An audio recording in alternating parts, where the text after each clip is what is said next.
Welcome to DittDott. My name's Amanda. Today on this video we are going to be making garlic Parmesan crusted pork chops, which tonight I paired with roasted Brussels sprouts and potatoes. Let's get cooking. The very first thing that we're gonna do for these garlic Parmesan crusted pork chops is smash a couple cloves of garlic. So I smashed this first one, and all you do is you take the flat side of your knife and your palm of your hand, smash them down on the cutting board, and if you're lucky, that will give you garlic that is really easy to peel. Some garlic is more cooperative than others, but see, like, you smash it and it will, you know, kind of crack like that, and then you should be able to just peel it. That's a really good method if you're ever chopping garlic and you don't need it whole. A lot of times I want to keep my garlic whole so I can grate it. Then you have to come up with a different peel method. But okay, so now I've got, like I said, a couple cloves of garlic that are now just smashed up, and I'm gonna put some olive oil in an oven-proof skillet. If you don't have an oven-proof skillet, that's okay. You'll just have to transfer your pork chops later to a baking safe dish. But I'm just coating the bottom of this pan with some olive oil, and then I'm going to put this smashed garlic, and then we're gonna put the oil on low heat. And basically I want to infuse this oil with some garlic flavor. I'm gonna also put in a couple of red pepper flakes. If you want it to be a little bit spicier at the end, go ahead and feel free to put more. I'm gonna go very light because most of my family doesn't really like spicy food. Now we're gonna go over here and prep up the pork chops. The first thing we're gonna do is make some breading to put our pork chops in. And I forgot one of the most important ingredients, which is the Parmesan. So I'm gonna grab that. You wanna either use fine breadcrumbs, or I just went ahead and mixed up my own in my magic bullet. But you do want a pretty fine, not a panko this time. But I'm also a fan of just using what you got. So if you got panko hanging out in your pantry, make it work, people, make it work. And then I've got some dried parsley. I'm gonna be very generous with all my spices so that the flavor just comes through at the end of the dish. I find that a lot of people tend to under season, so don't be shy with your seasonings. And then I'm also using some dried garlic powder. This is not garlic salt, it's just garlic powder. And that way we have the garlic here, and we've got the garlic in the oil, so it just really comes through nice and strong. And some Italian seasoning, which is just a blend of basil and oregano and just various, you know, Italian seasonings. And some paprika, which on that one, I'm gonna go a little bit lighter. It's very strong flavor, and I don't want it to be the main component. Okay, then the Parmesan. Now, I am gonna tell you on my channel when it's good to take shortcuts and when it's not. And here's the thing, always do you, okay? Just do you. So if you wanna use canned Parmesan, use canned Parmesan. I'm totally cool with that. A lot of times I like to use the bagged, pre-shredded Parmesan cheese when I'm using, you know, various recipes.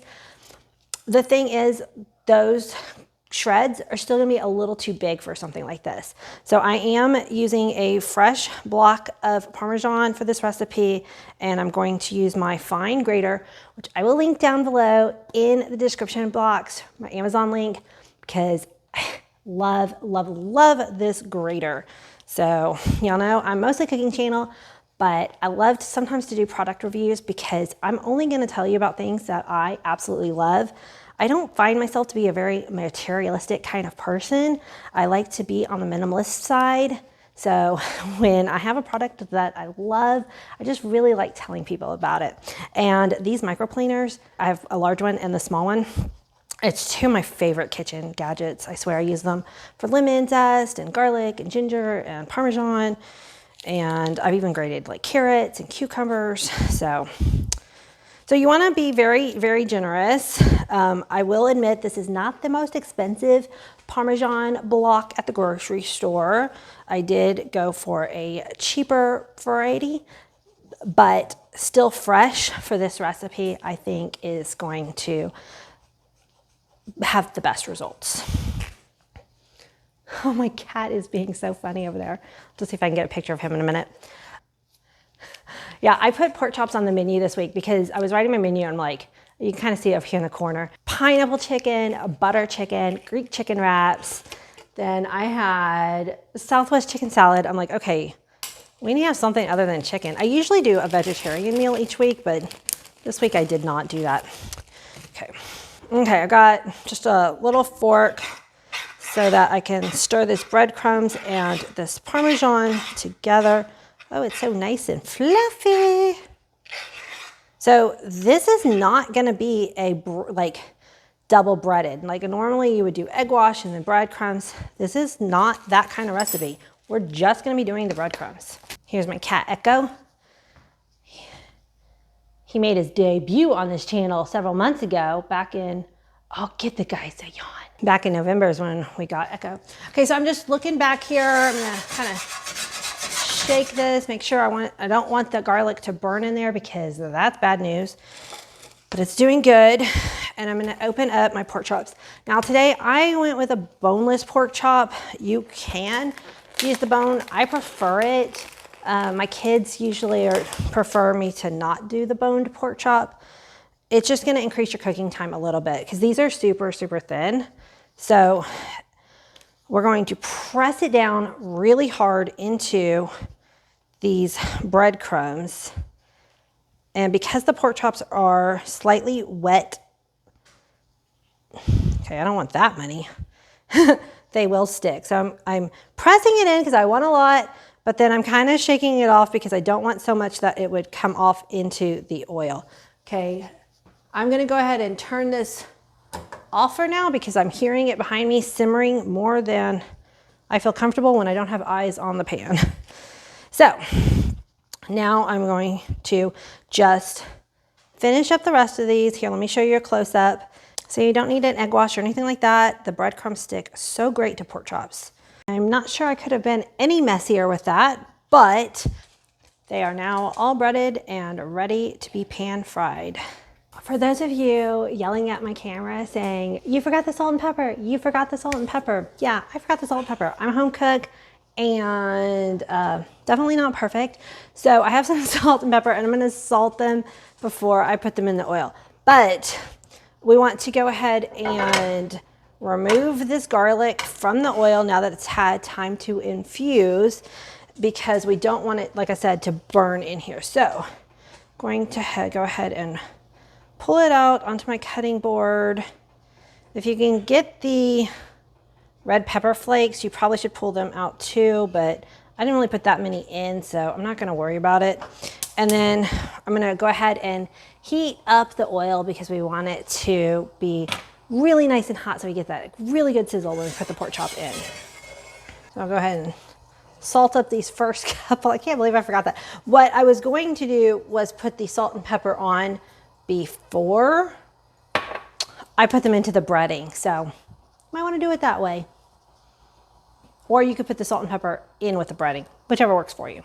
So if you leave some of the pepper flakes in, you will see the little oil bubbles kind of start to form around those pepper flakes. So you'll kind of get an idea of when it's actually hot enough. Oh, there's Watson. Here's my cooking buddy. You helping make pork chops tonight, Watson? Also, for my side dish, I've got some potatoes and Brussels sprouts roasting in my oven. You put my hand over the oil too to see if it's hot. I do want that sizzle. I want that immediate sizzle effect. Now, normally it wouldn't matter, but because I'm salting now, I'm gonna put my salted side down into my oil so I can salt the other side. And then also remember to drop away from you. That's what you wanna hear, so that you don't splash oil on yourself. And I'm gonna have to do these in batches. And I don't want to touch my salt with the fingertips that I picked up the oil. I mean, not oil, the pork chops. Food safety.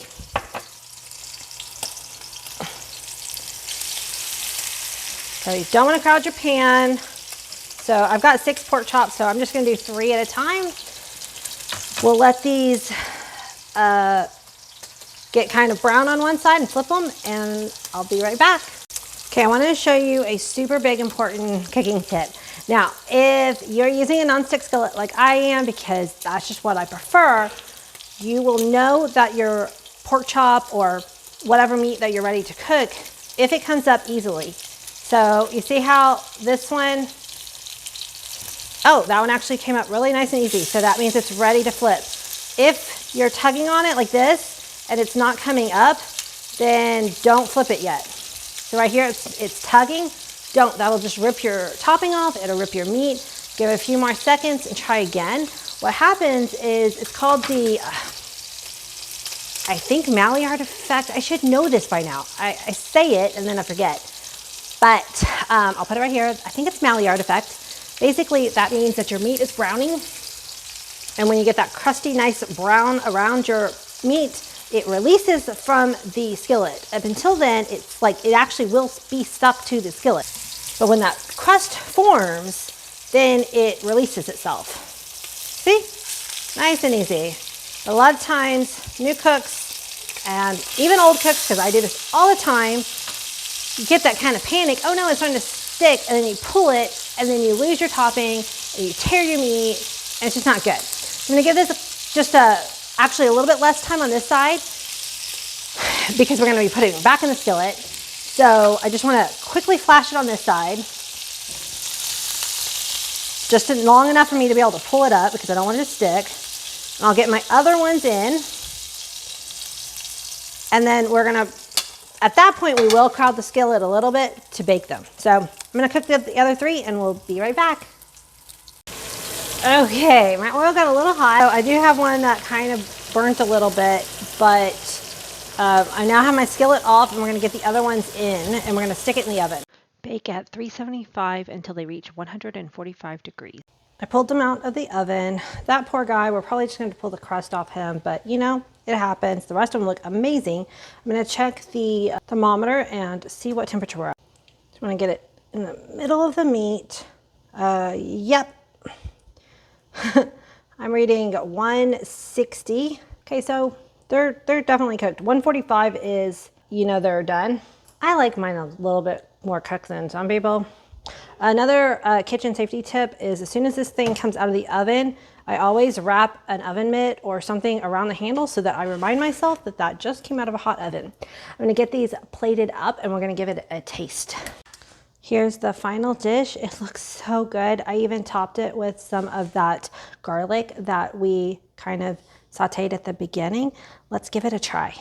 My dog always knows that when dinner is ready, and he's over there begging for his food, but he needs to wait until we're all sitting at the table together. So I actually had some balsamic glaze, which will go really well with the Parmesan. So I sprinkled, or just drizzled, I guess, across the top of this pork chop. Oh my gosh, I cannot wait to taste it. It smells so good. It is a little undersalted. I'll probably salt at the table, but that's my fault. I did that. But the Parmesan tastes, it's nice and tender and juicy. The balsamic is a really good touch. I'm glad I thought to do that. Well, I don't want to eat too much without my family, so I'm going to call them down to the table. I hope y'all enjoyed this video. If you did, please make sure that you hit the subscribe button and make sure that you check out some of my other content. I hope you liked my last 2 videos, which was me camping out in the woods, making pie iron pizzas and just delicious gourmet campfire mac and cheese. So if you haven't seen those yet, make sure you check them out. Until the next video, goodbye.